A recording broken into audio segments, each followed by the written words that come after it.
اعوذ باللہ من الشیطان الرجیم، بسم اللہ الرحمن الرحیم۔ عید الاضحیٰ اور عید سے پہلے ایام کی فضیلت اور ان شبوں کی فضیلت، یعنی ان شبوں میں عبادت کرنے کا اجر و ثواب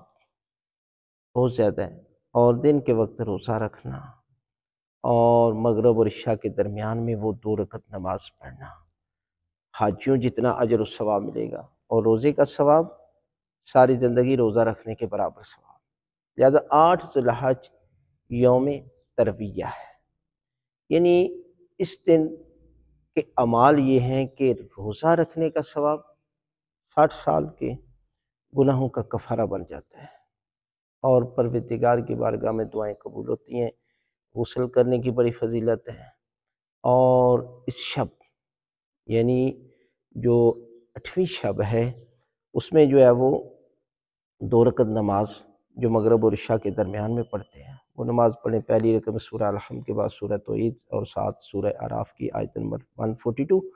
اسی طرح دوسری رکعت میں بھی اسی طرح پڑھیں، دعا مانگے خالق کائنات ان ایام کے صدقے میں کہ جن ایام میں دعائیں قبول ہوتی ہیں، گناہ معاف ہوتے ہیں، اور لاکھوں انسانوں کو جہنم کی آگ سے آزاد کیا جاتا ہے۔ لہذا آپ دعا مانگے خالق کائنات ہمارے مرحومین کے گناہ معاف فرمائے، اور ہمیں پروردگار جو ہے وہ